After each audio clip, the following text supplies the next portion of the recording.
8 দিন ধরে চলছে SIR tribunal. Hi this is advocate Wasim. আজকে বিস্তারিত করব আমরা অফলাইন না অনলাইন অ্যাপ্লিকেশন করব।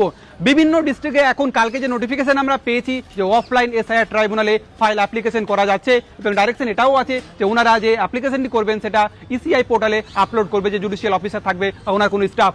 কিন্তু আমাদের ডিস্ট্রিক্টে বা অন্যান্য ডিস্ট্রিক্টে এখনো কিন্তু অফলাইন বা অ্যাপ্লিকেশন করা যাচ্ছে না। এই ক্ষেত্রে আমাদের যেটা করতে হবে, অনলাইন অ্যাপ্লিকেশন আমরা করব, কিন্তু অনলাইনে প্রেয়ার পোর্শনে আমরা এটা অবশ্যই লিখব যে আমরা অফলাইনে ট্রাইব্যুনাল এখানে অস্তিত্ব নেই বলেই কিন্তু আমরা অনলাইন অ্যাপ্লিকেশন করছি। ফার্স্ট, সেকেন্ড, আপনি একটা ফরওয়ার্ডিং লেটার দিয়ে আপনি অবশ্যই যিনি ডিইও আছেন তাকে তো অ্যাপ্লিকেশন জমা করতেই পারবেন, তবে অবশ্যই আপনার জন্য অ্যাপিল অ্যাপ্লিকেশন সাথে অল যা অ্যানেক্সার্স আছে বা ডকুমেন্টস আপনার নথি আছে সব কিছুই কিন্তু আপনি ওই যে ফরওয়ার্ডিং লেটার যেটা ডিইও ডিস্ট্রিক্ট ইলেকটোরাল অফিসার আছে যাকে জমা করবেন অবশ্যই কিন্তু মেনশন করবেন।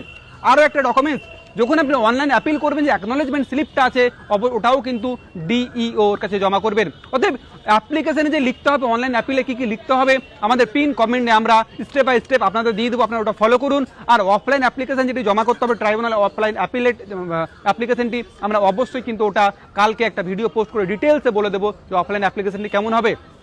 অতএব আপনারা আপাতত অনলাইন অ্যাপ্লিকেশনটি শুরু করুন আমার স্টেপ বাই স্টেপ দেখে। যারা শুধু অনলাইন, যাদের 23 তারিখে ভোট ডিলিট হয়েছে তারাই, যাদের 27 তারিখে ডিলিট হয়েছে বা 28 বা 29 বা 30 তারা কিন্তু আপাতত আপনারা অনলাইন করবেন না যতক্ষণ নাকি ফার্দার কোনো ইনস্ট্রাকশন বা ডাইরেকশন আসছে। হতে পারে আমাদের অফলাইন খুলে যাবে কিছুদিনের মধ্যেই, অতএব কোনো আতঙ্কই কান দেবেন না। সুস্থ থাকুন, শান্ত থাকুন। জয় হিন্দ, জয় ভারত, থ্যাংক ইউ।